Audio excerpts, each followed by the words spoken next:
हमारे प्रभारी जी को धन्यवाद देते हुए अपनी 2 शब्द कहना चाहूंगा, उसके बाद अपनी बात पूरी कर रहा हूं कि आप आदरणीय राहुल गांधी जी के संदेश को लेकर,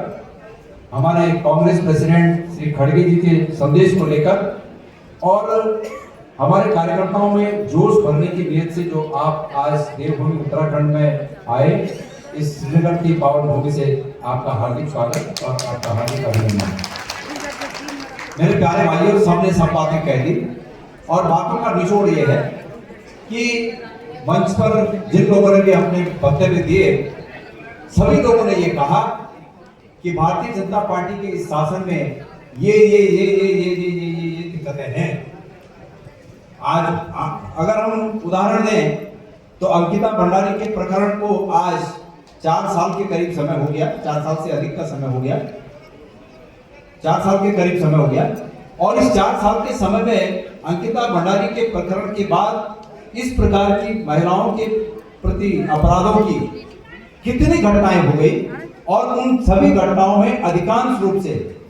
बीजेपी के पदाधिकारियों का नाम है।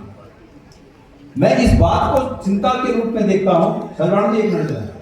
मैं इस बात को चिंता के रूप में देखता हूं कि आखिर ये क्या ट्रेंड दिख रहा है कि ऐसे अपराधों में या भ्रष्टाचार के मामलों में भारतीय जनता पार्टी के नेताओं का ही नाम आ रहा है। और उसका कारण ये है कि ऐसे अपराधों के प्रति वर्तमान में हमारी सरकार का, चूंकि उनके लोग हैं, इसके लिए उन्हें सेफ पैसेज निकलने का, सेफ पैसेज देने का जो ट्रेंड है, वो इस बात को और आगे बढ़ाने का काम करता है कि अपराधियों को लगता है कि जब सब छूट रहे हैं तो हम भी छूटेंगे। इसलिए कांग्रेस पार्टी ये मानती है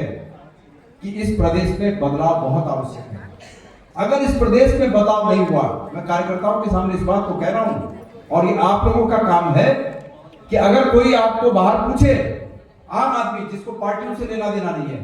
लेकिन उस व्यक्ति को अपनी बेहतरी से लेना देना है, अगर कोई ये पूछे कि क्यों आपकी पार्टी को सत्ता में लाया जाए, तो आपके पास ये उत्तर होना चाहिए कि हमारी पार्टी को सत्ता में इसलिए लाया जाए कि लोकतंत्र में अगर सरकार, बहुत सी सरकारें ऐसी होती हैं कि जो 60 साल भी राज करती हैं, लेकिन इस प्रकार का तानाशाही उनके चरित्र में नहीं आता। लेकिन वर्तमान में ऐसी सरकार है जो 10 साल के शासनकाल में ऐसी तानाशाही अर्जित कर चुकी है जैसी तानाशाही इस प्रदेश में, इस देश में कभी देखी नहीं गई। मेरे प्यारे भाइयों, कहने को बहुत मतलब बातें हैं, समय नहीं है। आपने कभी सोचा सार्वजनिक स्थानों पर, सार्वजनिक मंचों पर, 4 लोगों के बीच सड़कों पर, चाय की ठेलियों पर किसी दिवंगत व्यक्ति के अच्छाई की चर्चा होती है, किसी दिवंगत व्यक्ति की बुराई की चर्चा नहीं होती है? यही होता है ना। अगर कोई व्यक्ति हमारे बीच नहीं रहा और मेरे उससे मतभेद भी थे, तो सार्वजनिक मंच से हम उसकी बुराई की चर्चा नहीं करते, उसकी अच्छाई की चर्चा करते हैं। क्यों? उसकी बुराई की चर्चा क्यों नहीं करते? क्योंकि हमारी संस्कृति, हमारा सनातन और हमारा समाज ये पूर्व से ही स्थापित कर चुका है कि अगर हम अतीत के लोगों की बुराइयों की चर्चा करेंगे तो इस समाज में बुराइयां फैलेंगी। इसलिए उनकी बुराई उन तक समाप्त, लेकिन उनकी अच्छाई को फैलाने का काम करना है। लेकिन ये पहली सरकार है,